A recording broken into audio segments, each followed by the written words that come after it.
Welcome, kind listeners, to Under the Banyan Tree. The live show where ancient epics meet modern minds. I am Leo, a yogini from the West, And I am Mayank, a rationalist from the East. and together we journey through the Mahabharata from the retelling of Ramesh Menon, epic of war, fight, and everything in between.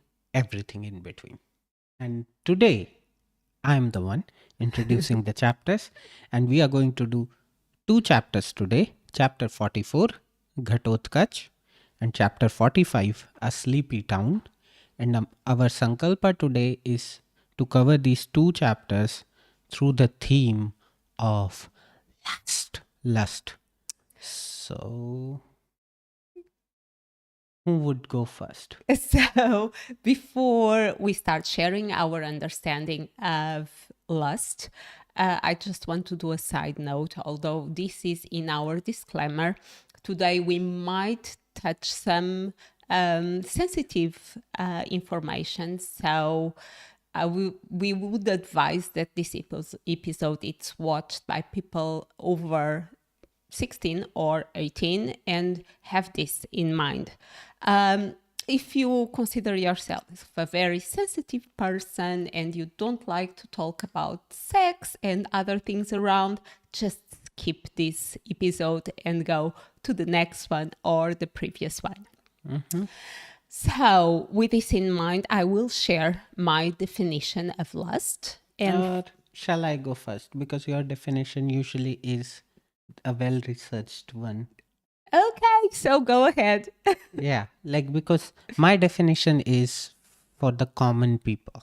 So I believe that lust is strong urge to accomplish physicality or the act of eating. So I believe you can have lust for sex and you can have lust for food. Oh, I think you can have lust for a lot of things. I don't know, but that's what came to my head. Okay, so sharing my definition of lust, that it took me a while to try to compartmentalize this definition because I think, like many other words, the concept of lust evolved through time. So I came up with a broad definition that is, lust is an intense, overwhelming desire or craving for sensory pleasure. Ah, nice.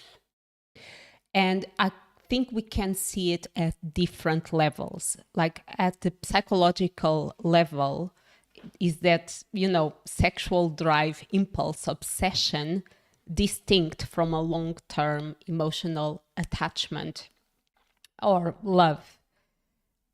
At a more moral side, I think it's the objectifying another person for only one's gratification rather than honoring them as a person. And I think generally it's a powerful consuming enthusiasm or yearning for something, such like the lust of life. And for me, in a way, him is an example of having lust for life. He wants to experience life fully. It's not only food. It's not only hidimba. It's not only the fight. He embraces. He's enthusiastic in anything and everything that he does or feels or think. So he has lust for life. Okay, but I would like to ask you that by any chance did you cover anything why lust is in deadly sins and But anything in that side? If you did, it's fine. If you no, didn't, it's fine as well. no, I actually didn't because lust in the 7 deadly sins, I think, I didn't research this, it's associated with luxury, but is again that exacerbation of pleasure of the senses. So it's the wanting more than you need, and that I associate it with I'm missing the word, being addicted. Being addicted to something and wanting more and more and more without any type of limits. Because let's be honest, nowadays, sex exposure and exploration of sexual relationships is a day-to-day thing. You see it in advertising, publicity, you explore it. Even perfumes use that enticement as a way of selling a fragrance. So it's in a way exhausted. So sexuality took another place, it's found in other places. And the idea of lust for me as a sin, it's more related with addiction than, you know, porn per se, or just exploiting someone, or sorry, objectifying someone. Because I don't know, what's your thought? I think I got lost a little bit in my own thoughts. I just feel that I don't perceive lust to be and I like to compartmentalize. I'm not a person who, like, I think quite in black and white most of the times, and I don't think it's a completely black word for me. Yeah. I think it has a lot of good elements to it. Um, I think it's And I to think it's good if you can feel lustful sometimes. To No, and to be honest, I couldn't search for lust as a sin. Mhm.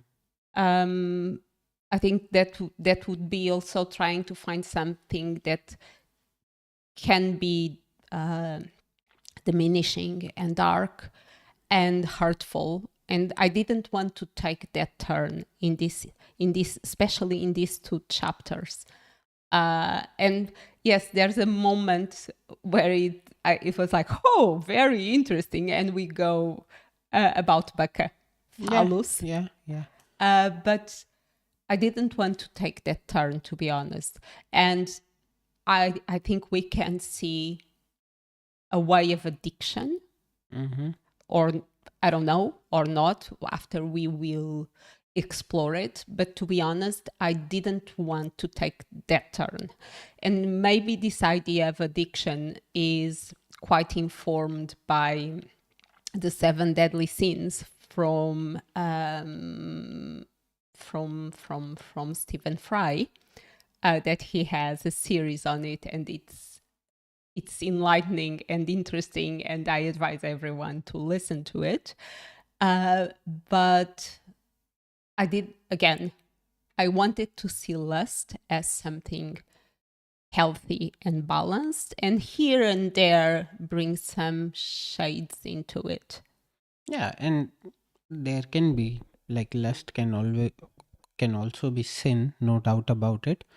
For example, whatever Ravan did to Sita was out of lust, and that can be a good example of Yeah, lust being sinful. yeah. But yeah, but I also felt that there is a healthy aspect to it as well, and yeah, let's see how, if we find it as a sin or if we find it as the healthier aspect of lust, and probably we are good to go within. What's our next stage? Oh, Shravan. we tried to invert Yeah. roles today. So we can go for Shravan, where you will do a small summary. Uh, yeah. Let's I let's will try to try. keep it short. I will try to do a summary. Okay, off I go. So first chapter, Gato. So Hindibi led the Pandavas to the banks of an idyllic lake. There she built a beautiful cottage for the Pandavas. At the cottage, the Pandavas had respite and Bhim and Hindibi lustily consummated their love over sheets of lotus and velvet grass. Months flashed by. Hidimbi was pregnant, and both knew that the time will come for them to be separated. Vyas passed by to give a new name to Hidimbi. She became Kamala Malini and informed that when the sun turns 1 year, all the Pandavas must leave the forest. Bhim and Kamalamalini son was born, and during 1 year he was mentored by the Pandavas, and his favorite uncle was Yudhishthir. Time passed by. They had to move on to Ikchakra. In Ikchakra, they disguised themselves as Brahmanas, and they were welcomed by a Brahmana that was very keen on them. And later, Kunti overheard a conversation and the family crying. So it was the Brahmana, the wife, a young daughter, 12 years old, and a kid, 4 years old. And they were crying, and Kunti came to ask them what was going on. And they told the story of Baka, the demon, the Rakshas that was living in the cave. And they made the town made a deal with Bacchus that they will give him a cart of food and a person to eat every week. In exchange, he would not attack the village as he did 13 years ago, and he would protect the town. Actually, it's not a village, it's a town. And so him said, oh, I will go in your place. And he goes and eats the food throughout the journey. And in front of his cave, Baka comes, he destroys, he deletes Baka, brings the body of Baka back to the entrance of the town. The village people see it. They figure out who was the person responsible to feed the demon that week. And they come to ask the Brahmana what happened, and he tells a story that a Brahmana passed by, and he said, oh, I'm very strong. And that unknown person was the one responsible for deleting Baka.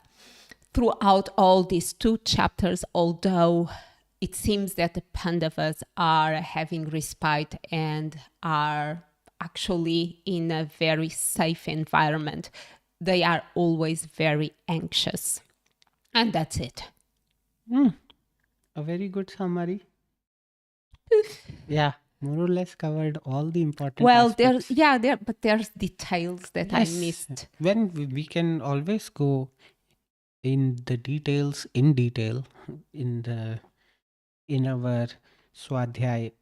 So let's dive into Swadhyay and let's first discuss only aspects where we felt that we found lust. And then I think because these 2 chapters were very juicy, so we can, in Manan, we can talk about all and everything else apart from theme, which we would like to talk about. Okay, let's go. You can kick off.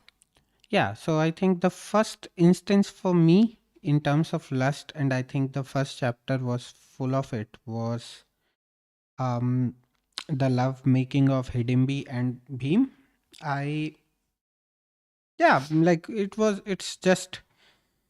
It was like they made love in all possible romantic settings. Hidimbi took her all over the world and to lush green fields and whatnot, like heavenly places. And I think you made a very good observation, which I really liked, uh, about those heavenly places as well. So I just felt that you can share what was my observation. Yeah, you shared that she took him to places which were like untouched, and as if no human has ever visited, or any other being has ever visited those places. So, in a sense, virgin places. And with this whole context we were in, where we were talking about Bhim and Hidimbi, it's also kind of, I think you said that the connotation can be that Hidimbi herself is unexplored. Probably Bhim is also unexplored. There is no mention of any other kind of physicality uh, when it comes to Bhim or Hidimbi in the text before these things. So, in a way, the people are virgin, the places are virgin. That was a very nice observation, I felt. Yeah, and that's why it was difficult for me to look for the scene. Mm-hmm. It's such a beautiful description. So, in a way, pure. All the fields were pure. It's And we are not promoting virginity here, no. but like, just to clarify, but yes, but what I totally agree that when I read it, even though I can say it has lust, but it's a very beautiful description. It's very pure. Mhm. It and And it's very poetic yeah. about lips that are thirsty of kissing each other. Mm-hmm. It's all everything is depicted in a more romantic way, Mm-hmm. and I think the author used nature to reflect their own feelings and their own emotions. And we have moments where we see the support of nature. So there's a sense of lustful nature that entices the relationship and the connection. That was my perception. Mm-hmm. Yeah, and I, I would say, like, I have, as I'm growing older and moving to West, I have started appreciating the aspect of physicality a lot in life. And I think the portrayal in the novel when it comes to Bhim and Hidimbi expressing their love, as you said, it was poetic. Um, it didn't feel dirty or yucky. It felt pure. Yeah, It and there's felt no objectivation no, of any of the parties. no. So yeah, I would say it was pure, healthy lust, uh, and a beautiful human emotion. Yeah. But if I ask you, were there any instances in this first chapter where you found lust? Because for me, this was the only one in the first chapter, I guess. In the first, and let me go through my pages. Mm-hmm. Sorry.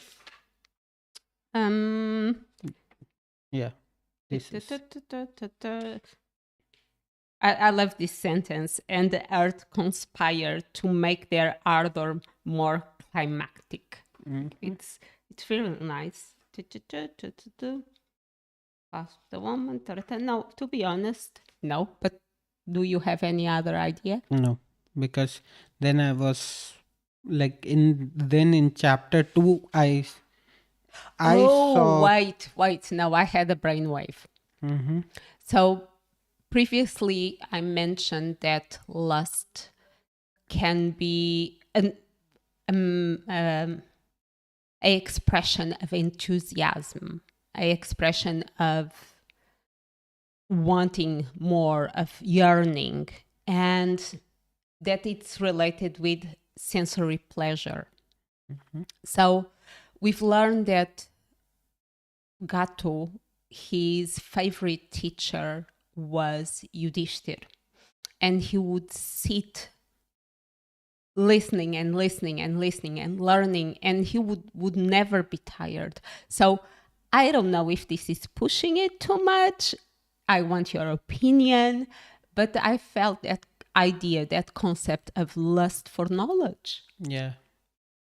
Yeah, I don't think you're pushing it. I think we can accommodate it. Yeah, you can have lust for knowledge, and it's not a bad thing to have. And yeah, Gato is Ghatotkach. We have some Say it again. vocabulary. Ghatotkach. Ghatotkacha. Yeah. Blah. So no, she's closer, and I just told her you just call him Gato. I have a hiccup in my brain, and if every time that I try to say that word, Yeah, Ghatotkach and Ghatotkacha. no, just say it. You are saying it right. Don't do blub. You are saying it right. Just say it. And Say if it again. Ghatotkach. Ghatotkacha. Yeah, just keep on saying it. Like, don't be shy. Like, if you say it wrong, no one cares. And if you care, just do an outrage in the comment section. That's totally fine. But yeah, yeah, I think that's a good observation, and I like it. And I think lust for knowledge is not a bad thing. So I approve. Yeah, a good Okay. one. Good one. Um, but yeah, I think that is what I observed in the chapter. In the first chapter, I have couple of instances in chapter 2. Okay. Let's move on then to chapter 2. Yeah, so one which I felt was like the so there was a story in chapter 2 which I will just cover that because Pandavas were taking alms or they were getting food, the support for food was from the people of Ekchakra Nagri, and they used to get food and then they used to come back home, and they used to Have put a bowl. put all the food together, and half of the food used to go to Bhim and half was distributed among Pandavas and Kunti. And even after that, Bhim was losing weight. So Bhim had a friend who was a potter, and he made him a bigger bowl, a very big bowl, and he went out to go for alms. And when the women in Ekchakra Nagri saw that bigger bowl, they were Oh, so cute. yeah, they found it cute, and they probably also found Bhim to be quite handsome and strong. So there was mild flirtation from women towards Bhim, and probably little bit of reciprocation from Bhim as well. Uh, and I just felt this to be like this healthy amount of flirt. I think I categorized it as mild lust.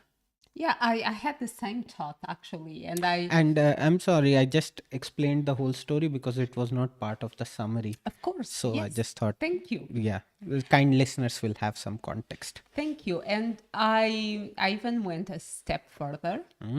I tried to imagine the lustful thoughts of the women because you have to have some. I like women with lust.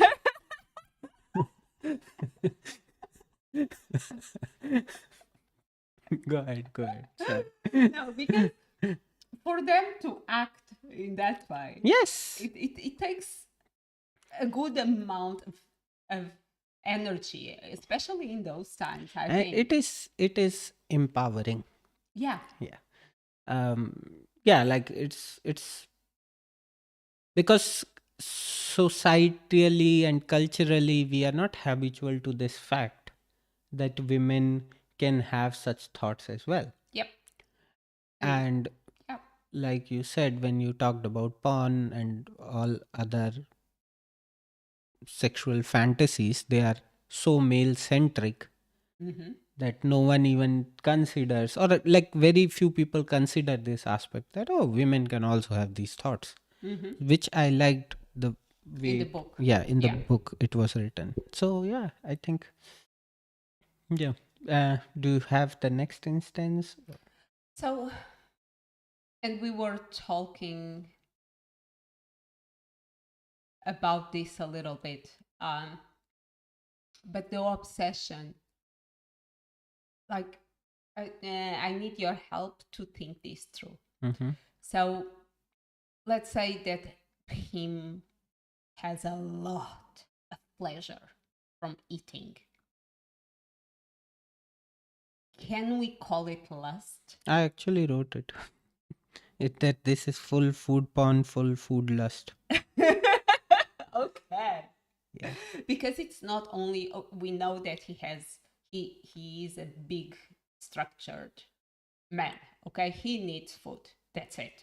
He needs much more amount of food to sustain himself compared to everyone else. Fine. But one thing it's eating because you need to eat, guilty. Another thing is having such pleasure Guilty. eating. And there's something beautiful, and sorry for the deviate a little bit, but we have him that actually his pleasure for food gives pleasure to others. Like it's a pleasure for his mother and brothers to see him eating, while it's not that pleasurable to watch Baka eating. And I find this dichotomy interesting. And if we have time, I think we can dive into it a little bit more. But yes, there's a lust for food, a food porn in him.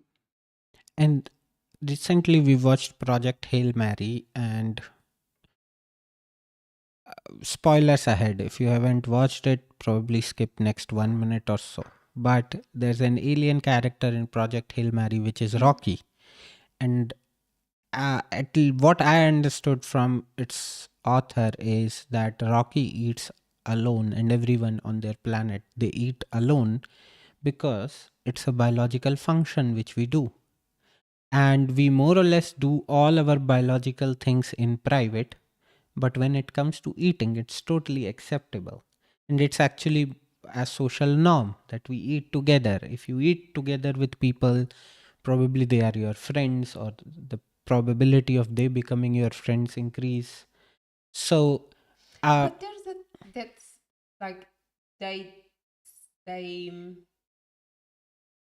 they sleep. They don't sleep alone. yeah, They have to have someone watching them. and in all honesty humans were also like that. Yeah, true.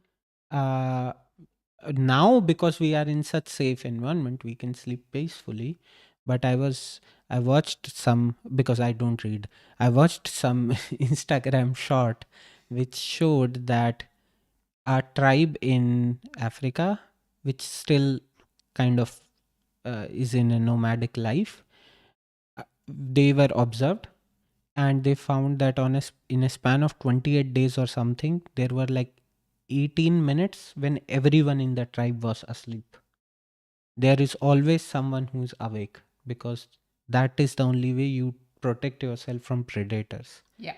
So so when it comes to eating, and I felt, as you said, the lustful eating of Bhim versus the lustful eating of Baka, the same act gives two totally different impressions to people.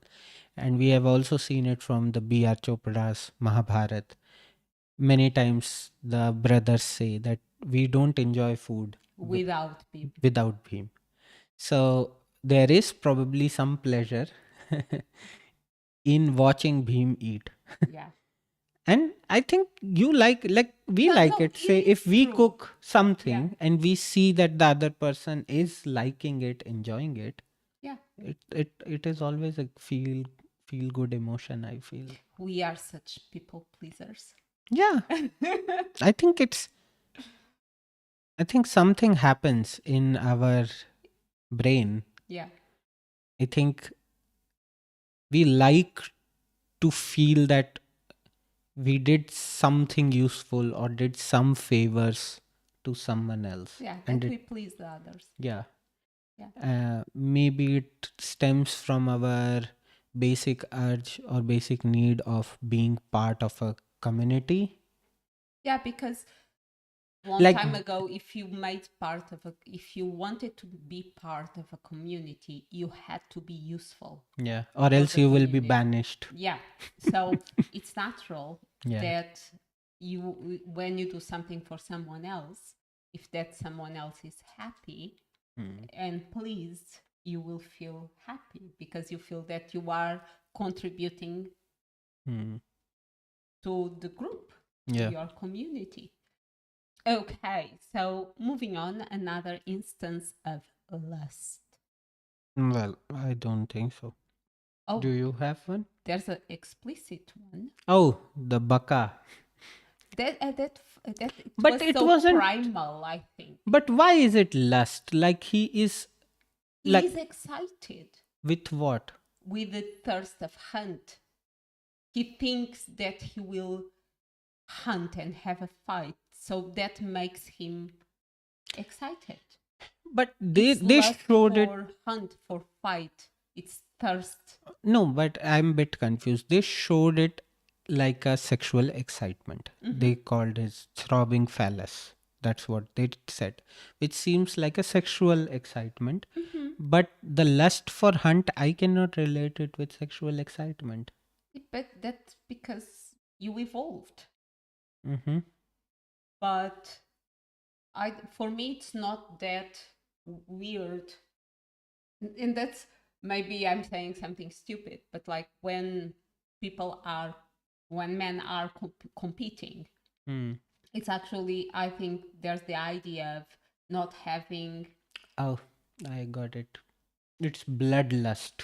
yeah, it's bloodlust. Mm. It's great because with half words, without explaining my concept, he got there. Yeah, because sometimes it takes us time. Yeah. Mm. Yeah, bloodlust. Yeah. Yeah, so that can be. And I think that was a very explicit portrayal of And someone being excited I down there. I like this the the bluntness of Mm. these two chapters, and because it's a epic, and it's a epic that have been read for thousands of years in different voices, and I appreciate this adaptation and this openness in the text. Hmm. But apart from that, did you see anywhere else where lust was mentioned? Because I think I apart. was a little bit. Oh yeah, and again this is a bit, probably a bit too much. Too much. Oh my god, Too too much. much. But so, and this was not mentioned in my summary, but the it was asked by Kunti, I think, and by actually Baka, why they were in, why the town was in such poor state. And the first reason was that their king is wanton and an idiot. And sorry, my ignorance, but I had to go and search the meaning of the word wanton. And it means something like being excessive and reckless, driven by his own appetites. So this idea of prioritizing his own pleasures and luxuries over governing, it gave me at least a flavor of having a lustful king that only looks at his own pleasures instead of being focused on taking care of his own city. Yeah. Yeah, that's a, I would say it was kind of an indirect mention of the theme. And actually, this is a deadly sin. Mm-hmm. Yeah. And I went a step further, Mm. that was thinking about the reason of Mahabharata. We know the Mahabharata is a change of era, and the goal is to eradicate Kshatriya because they became corrupted. And I might be wrong, but my understanding is that 99% of the kings were Kshatriya. So this is a representation of the decay of the Kshatriya whatever. I don't want to say cast. I don't want to say. No, makes sense. Well, like what I agree with is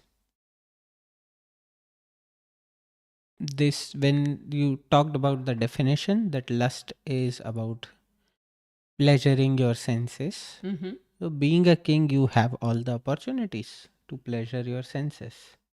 And But as long as they don't become a priority over the needs of the city. yeah, so it's very easy to go astray.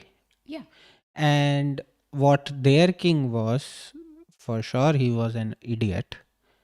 Um, and they also said wanton. So, yeah, probably an indirect description that he was lustful. He was only about his sensory pleasures, didn't You care know about what it the. made me think? Hmm.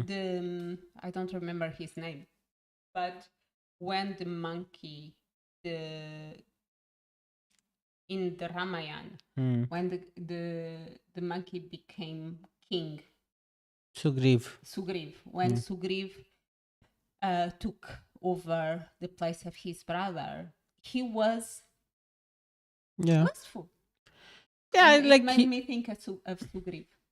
yeah, he just fell, he just, Got lost yeah, in the sensorial pleasures, yeah. Yeah. and not And if there is no one to bring you back on the right track, yeah. it's very easy to just stay there and you know you're not making any return. So yeah, I think this was a good indirect description, I would feel, and as you said, sinful lust in the theme, in the chapter. Yeah. Okay, and I'm just going to push it a little bit more. And I will push back. Go ahead. Okay, good. So there's a beautiful sentence that it's said by the Brahman.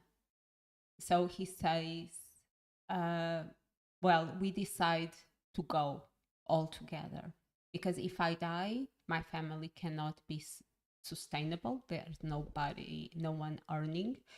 If my wife dies, I will die of despair, and my daughter and son will die. If my and at the end they decide that they will go all together.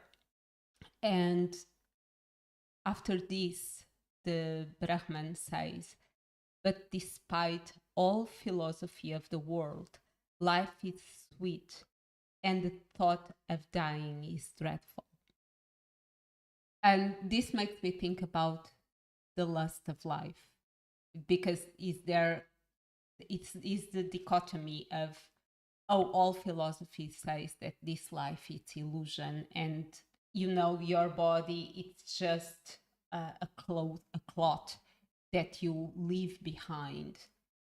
But the sensorial pleasures of life and just being alive are so sweet that it's dreadful. I dread the idea of dying. And I know that I'm almost elevating the concept of lust, but I invite your thoughts and your pushback. Yeah, like I wouldn't categorize this feeling to stay alive. It's a primal. Yeah, and the only way you can experience the world is through your sensory organs. Mm-hmm. So that's why I wouldn't call this lust. Yeah. I would say that's the primal instinct of a living being, not Yeah. even a human, but of a living being to stay alive. So, but but I still think it was a very nice I think statement to pay this is a attention to. good way of transition to the next part Yeah, of our which is life. Manan. No, yeah, Yeah, Manan. and here we will be talking about anything and everything beyond the theme. So, So I kind of already did. yeah. Let me just bring another thing, that because it's related to the same moment in the text. Mm-hmm. So when one by one were saying, "No, I go in your place," there's the little kid, 4 years old, come with a little piece of grass on his hand, saying that I will go and I will kill the demon. Sorry, I will delete the Oh, it's demon. fine. It's fine. And I found this very interesting because the parents and the 12-year-old girl, they were brainwashed. In their mind, it was impossible to defeat Baka. It wasn't, there was no option. And it had to be a 4 years old to come and bring another possibility and unwash our brains. Yeah, we learned this word yesterday that we all are brainwashed and we need to get unwashed.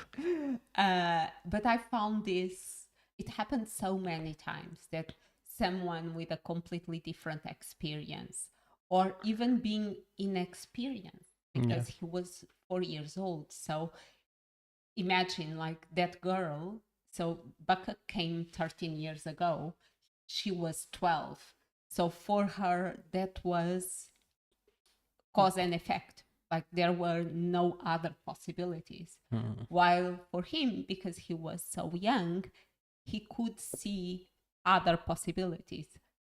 So I found that beautiful.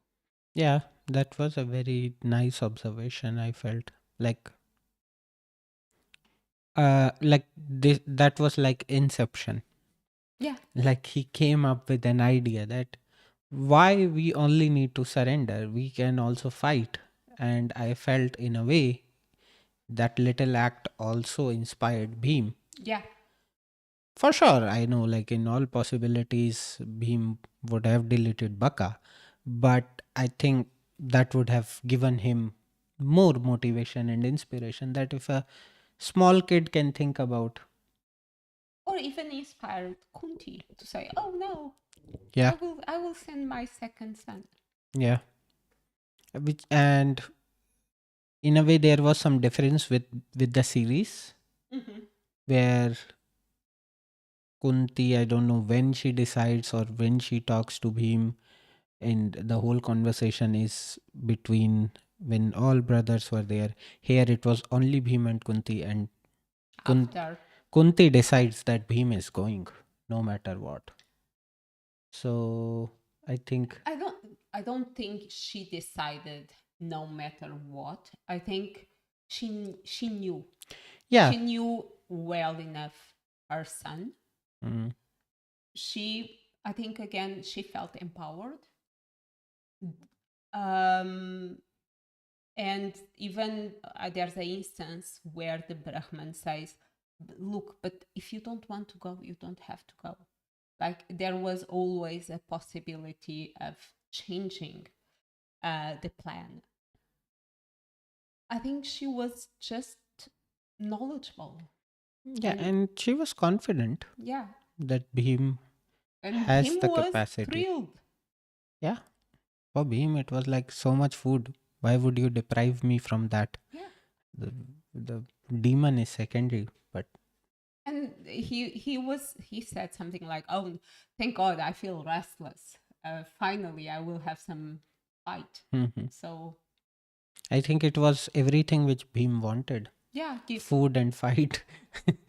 oh God, triple F, Whatever. Why triple F? Food, fight.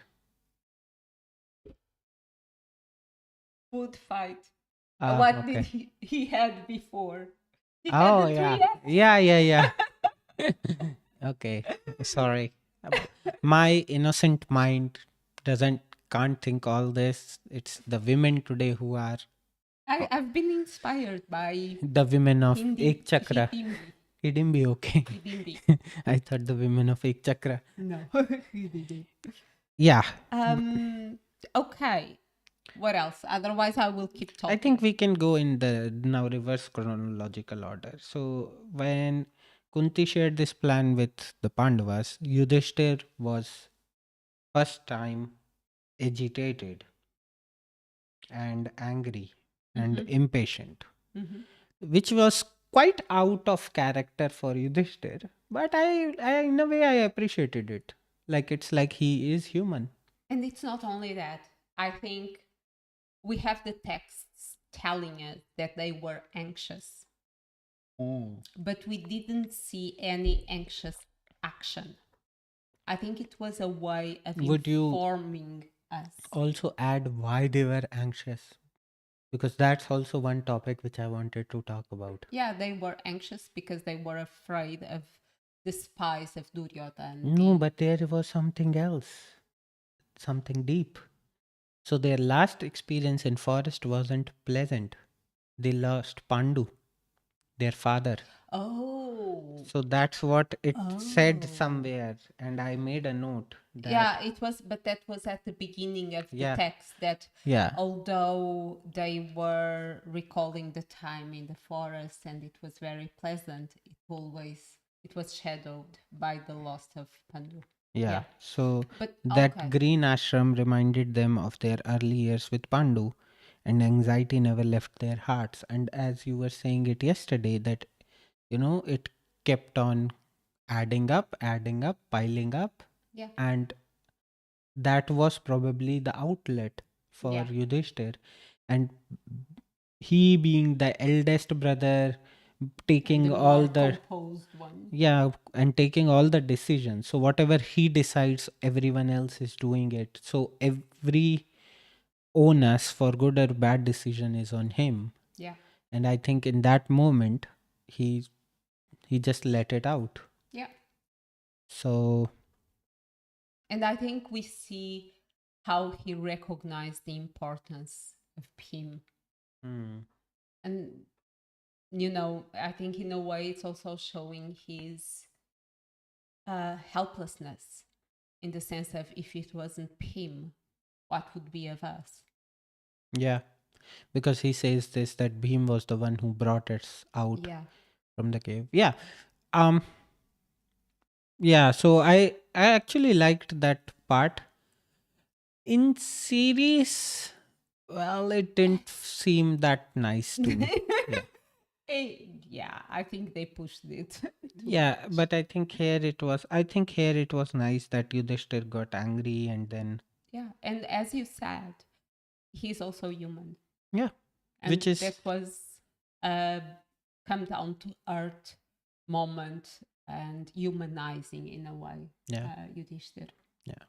And I think I was thinking we will only go back, but I am now doing little back and forth. I like in series what Bhim does.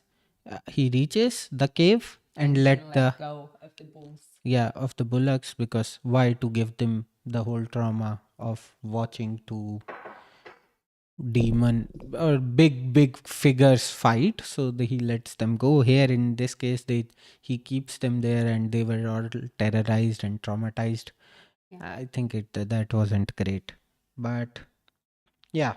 And it's just that we are so close to the end, and you mention it that in the text they stay in Ekachakra, while in the series they go out immediately. And I would you mind sharing your Yeah, like in the series, once Bakasur was deleted by Bhim, they leave at that very moment.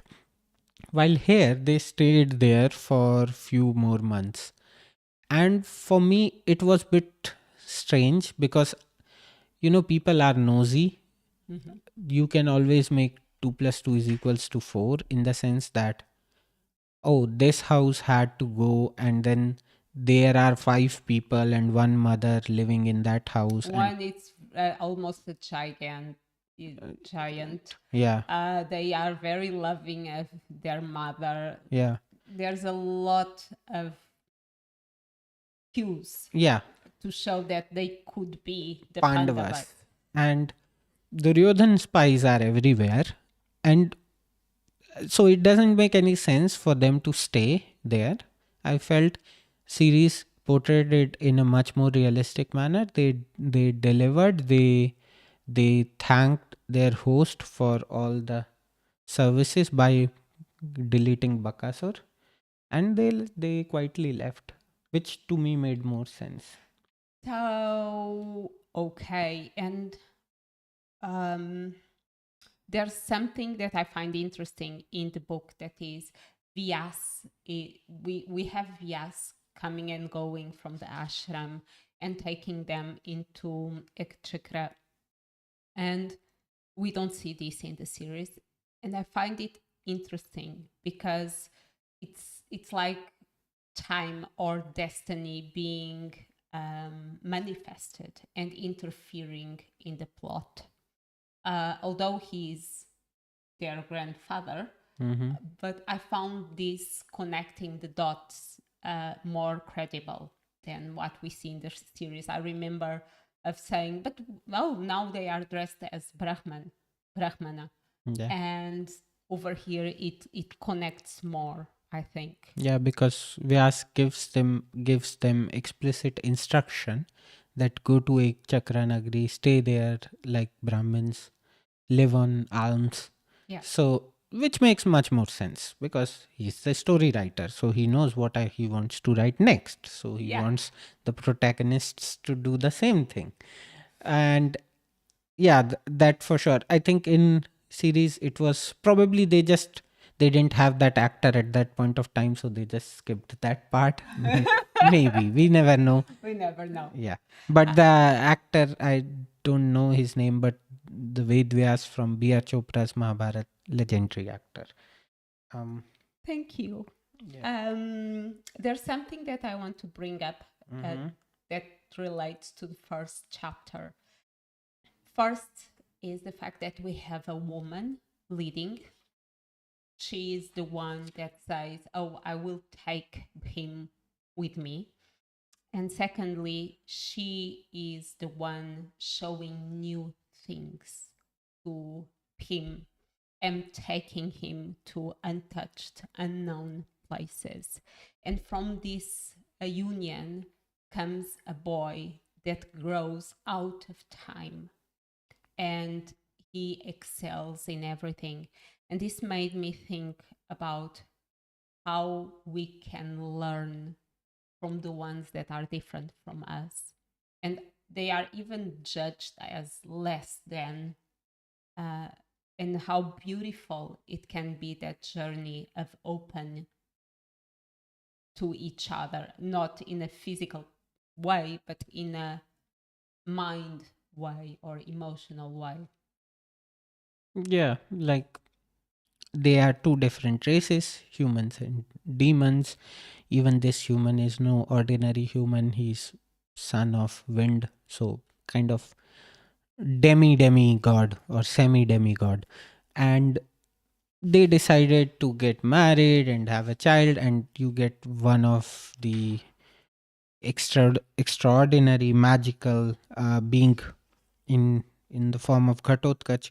And I think this makes so much sense. This is like telling people that interracial marriage or intercaste marriages or interfaith marriages, they may always have a beautiful result because your kid is ultimately getting the best of the both worlds, Yeah. which they may not get if you are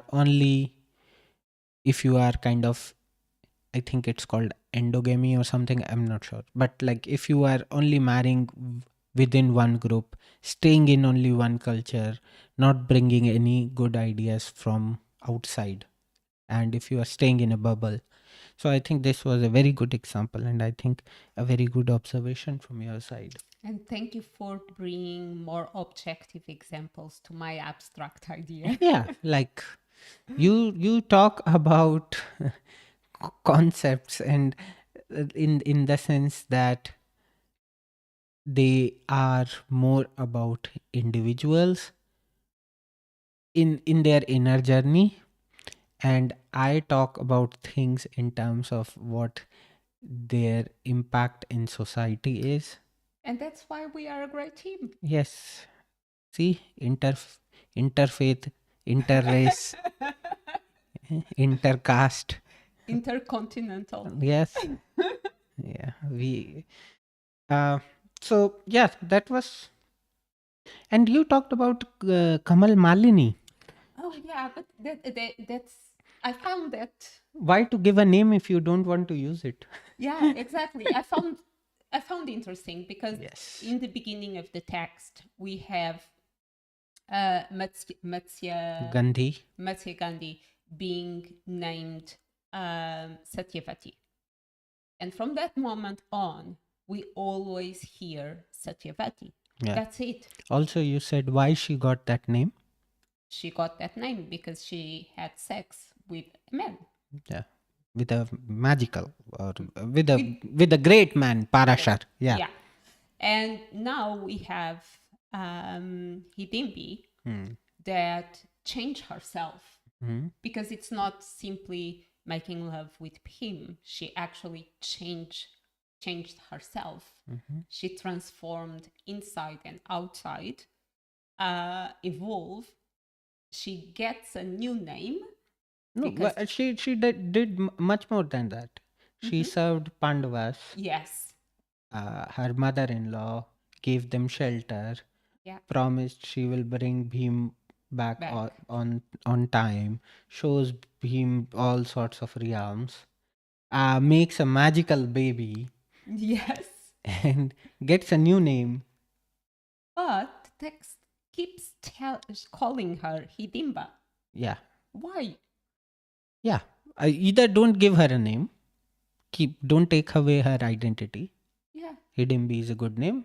Okay, so and if you are giving her a name keep or calling her the new name yeah. as you've done with Satyavati. Yes, and especially when you said like all Satyavati did was like, Yeah, and she got a new name, and a new fragrance, and everybody. yeah, and here in this case, she gets a new name, but no one calls her with that, and so it felt very strange. I just felt like why to do that in the first place, because I genuinely think I feel it's also a little bit disrespectful, Mhm. because I sometimes feel it's like taking identity away I from had a new someone. name, and I still don't understand very well the meaning and the reason and all of that. Yeah, but no, and I'm not saying that giving a new name is bad.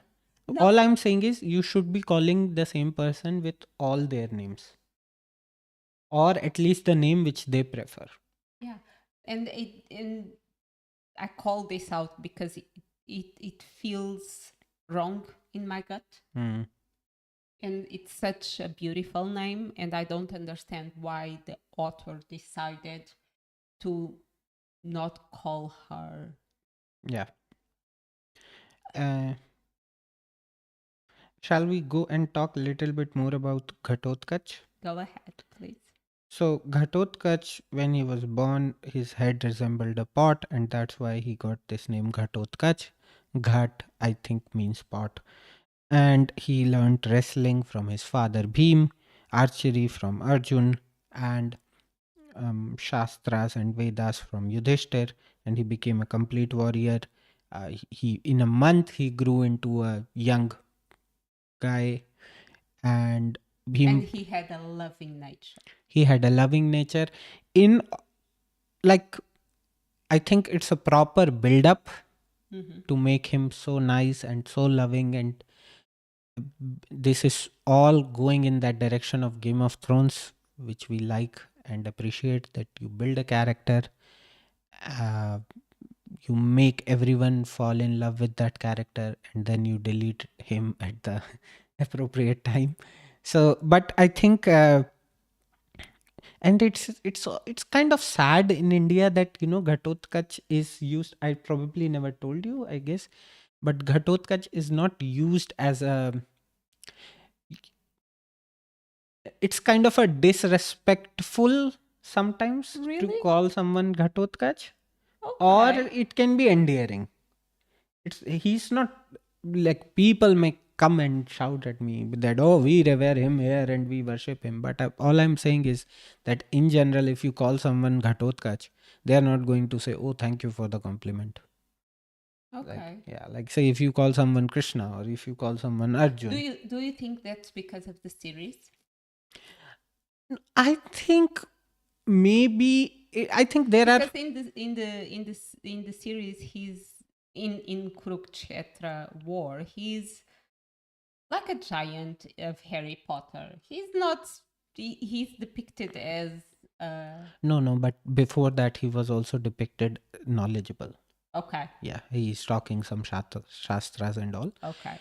But what I feel is that ultimately, in people's head, he's still A a demon, crossbreed, a crossbreed or a demon. a half blood. Yeah, people still relate him. Like, it's like, what features you have. For example, Ravan Mm-hmm. is still considered a Brahmin because he looks human. Okay. Okay, though he can make terrible forms and all those things, but It's he, because he's not pleasurable to the eye. yeah. And Okay. Ghatotkacha is like, people know that, oh, he looks like a demon, so he's a demon. So that's how I think people perceive it, and I find it little sad. Mm-hmm. But I genuinely think that he is a character as um, loving as Bhim, Mm-hmm.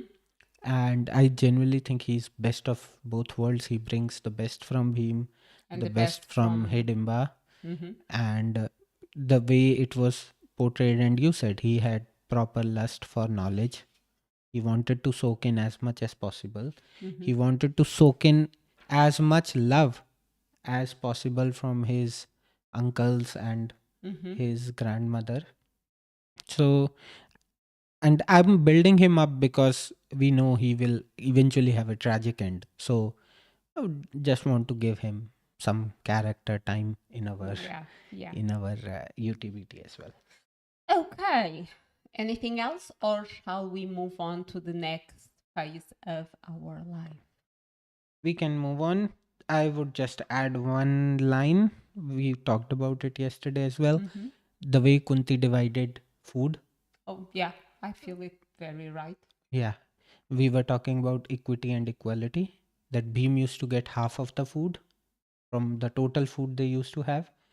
And you said it right. He needed more food, he needed more calories. And even though he was He hungry was. and he was losing weight, Yeah. he was getting leaner, which makes so much sense. Like, if you feel that everything should be divided equally, uh, it can look right to the eyes, but it may not be the case. And Yeah. that's how it is in society as well, that sometimes you feel that this is so unfair, someone else is getting more than me. But they have more need. Yeah. And I think I said something that was like Kunti was trying to equalize the felt hunger. yeah, the feeling of hunger. Yeah. Yes, and him clearly he was the one that was, even though he got much more food, he was the one suffering more from having less food. Yeah. So yeah, I found it completely fair. Yeah. Okay, so moving on to Nanaman, Yes, I think so. We who can. would you like? Who would you like to Naman? I think this one was very difficult. There are so many, Deserve yeah, so be. many deserving characters. I just think, and I have obvious candidates for Naman, but I'm going with a character whom I know we will not see again, and therefore I'm going with that character. Uh, that unnamed Brahmin who gave shelter to Pandavas. He was an amazing host, Mm-hmm. amazing family man. When it came to the threat of Bakasur, he was offering himself. He, as you said, he again prompted Bhim that if you don't want to go, it's fine. So I think he was kind of an example of doing things for others without any expectations. Like, even there is not even a mention of his name. So, Yeah. uh, such a selfless act of service, and therefore, I would like to go with him. In a way, like his complete family, but probably him, because I still feel that if you are the decision maker, then it's things are always much tricky for you compared to others. Yeah. Yeah. Thank you so much for that blessing. It was beautiful. You're welcome.